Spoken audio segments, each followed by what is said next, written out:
Good day and welcome to episode 6 of the MicroMuse. And I apologize for my voice. I appear to be losing it. My voice, that is. This episode is entitled The Death of Critical Thinking because I have been on a hobby horse this week. Hi. And my hobby horse, this is the hill I'm going to die on. This is the hill I'm going to die on. That AI is going to be the death of our brains if we're not careful. This is not an AI rant by any means. I use AI. It's a really helpful tool. This is not going to work, is it? Please excuse me. AI is a really helpful tool. It's really useful for automating boring admin. It's really useful for chatbots can be a very useful feature if that's what you're doing. But I am begging you not to outsource the creative part of writing because the hard work is the point. The hard work is the point of this. The output is, yes, it's great. It's great to have an output of art, whether that is painting or illustration or a book or whatever, but the process is the point of this, and that's where the real joy is, and that's where the real growth is.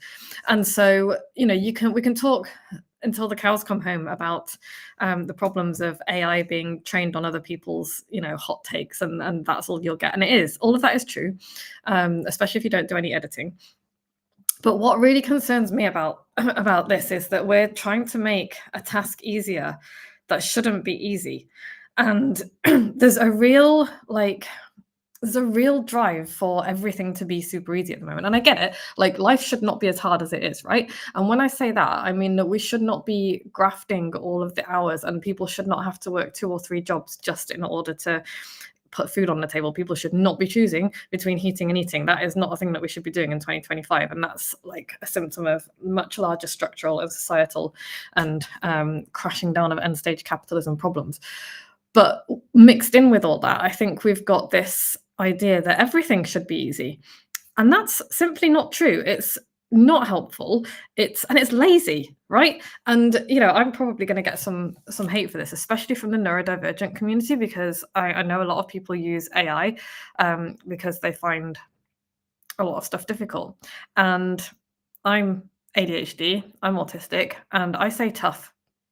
It is harder for us. It is harder for me to do some things. And that's just the way it is. That's okay. And that's not to say that there aren't tools to take away some of the more difficult, aspects. And like, one thing I will always say is there are always ways around this. Like, not everybody is like, I'm quite happy to sit and type because that's what I do. There are days when I find that really, really difficult.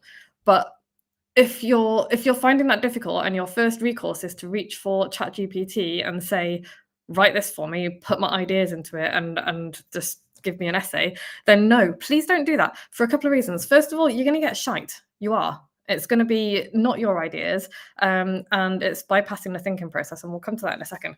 But there are always ways to make it easier. If you're like, I am never an advocate for sitting in a chair and desperately trying to bang out words, right? That's not helpful. Human beings are not designed to sit on their butts all day.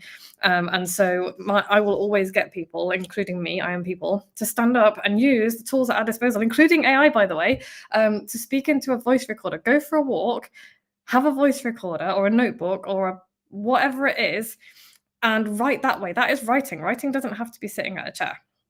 So that's something I feel really strongly about. And I know I'll get some pushback on this. I've got ADHD. I find that really difficult. So what? It is difficult. Like, writing is difficult. And I am here to say that's a good thing, right? That's a good thing. That's not to say that you have to force yourself with your butt in a seat to do the work that way. There are other ways to do it. But my real biggest problem here when we come to, and I think that I'm going to read out a comment. So I saw this on a LinkedIn post.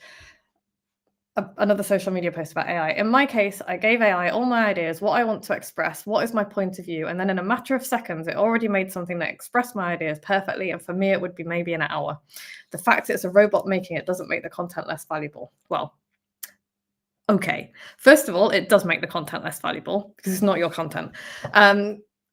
Unless the AI has been trained very well, and even then, it's gonna sound like every other piece of AI slop that is available. But the more important thing, like, I don't even care about that.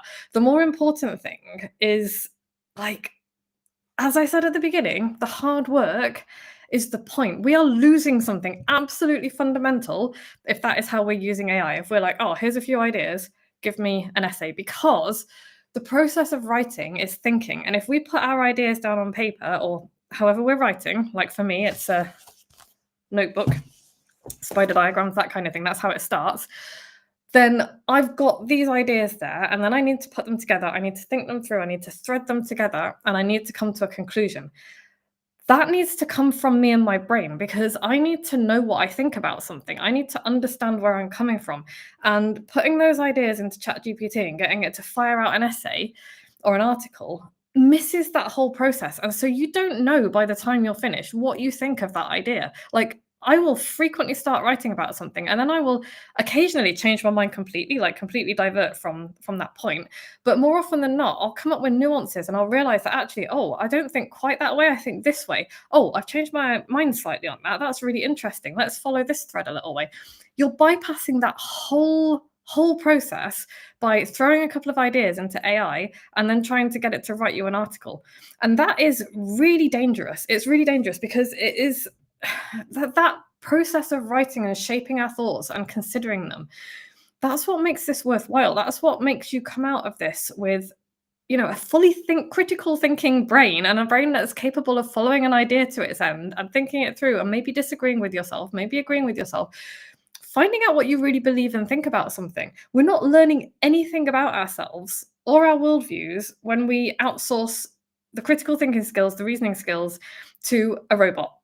I find that idea absolutely horrifying, and so should you, because this is titled "The Death of Critical Thinking." I'm not even exaggerating with that. There's a lot of research to show that our brains are being drastically changed by AI. There are ways that it's helping us for the better, and there's lots of good uses of it.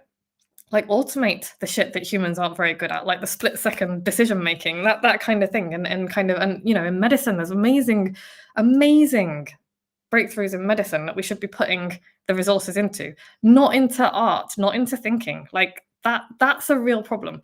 So yeah, this is my hobby horse, this is my hill that I will die on. The process is the point. The output will be better if we do it ourselves. It absolutely will. But that's not even the point of this. The process of writing and creating and thinking and connecting with each other and with ourselves, that is the point of this. And so please, I beg you, no matter how hard you find the writing and thinking process, that's the point of it. It should be hard. Like, this stuff isn't easy, and that's where the joy of it lies as well. And this also takes practice. And I say that as somebody who has spent, 40 odd years learning how to live in a world that is not set up for a brain like mine. Yet, do I wish some of it had been easier? Absolutely. I wish that, like, my social life had been easier. I wish I had been understood in that way. But as for finding ways to do the work that I want to do with a brain that won't work the way that, teachers told me it should, I wouldn't swap that for the world, because it has given me tools and strategies and approaches. And yeah, sometimes it is more difficult for me than for other people. And that's okay. Like, everybody finds some things more difficult than others. And that's not something that we should be seeking to get rid of. We can find tools that work and we can find ways of working around systems. And, we should absolutely be making the world more inclusive. But that process, not everything has to be easy. Not everything has to be easy. And if you are, as I was having a conversation yesterday, if you're like, but I have to produce something today for the algorithm and for the business, take a step back and consider why. Why do you have to produce something today? And if you have to produce something today, why is it that urgent that it has to be fed into an AI and have them regurgitate something out for you just so that you can get that content out there to feed the system that is slowly killing us all? Step back. Like, there is nothing that urgent. And if you really do need to get some content out today, do what I do all the time. Take something that you wrote yourself, you thought through from months ago, and repurpose it. Because I can tell you now, nobody's going to notice that you've repurposed it. It's going to be so much better. It's going to be in your voice. You will stay in your integrity and you won't feel like, oh, I've just outsourced my entire brain to a robot. So here is my 2-minute takeaway. Thanks for coming to my little rant. Is this the right one? Yeah. So let's take a pen and paper and make a spider diagram with actual, doodles or whatever in real life, offline, of an idea that you have for a post or an article or a book, maybe. Set a timer for 5 minutes and follow that thread. Follow some of those threads and find out what you really think about it. And you will find that you have the makings of a really good article or post or book without going anywhere near ChatGPT, without going anywhere near it. And it will feel so much more satisfying, I promise you. So yeah, enjoy that 2-minute takeaway. And if you want more of this kind of thing, I don't know, am I usually this strident? I care about everything I talk about because otherwise I wouldn't bother. But like this is really important to me and it should be really important to you. Anyway, you can follow me on LinkedIn and subscribe. You can follow me on YouTube and subscribe. And if you want more from me in your inbox, which is the most reliable place to get me, you will get something from me most days of the week, not at the weekends. You can visit moxiebooks.co.uk/freebies to join my email list, which is the best email list in the world, according to me and a couple of my subscribers. Seriously, a couple of my subscribers are like, this is the only email that I read every single one of. And that's a real compliment. I love that. So yeah, you can also get some free goodies to help you use your voice to make good trouble. Free goodies to help you write from your own brain instead of outsourcing to the robots. Thank you so much for listening. Peace out.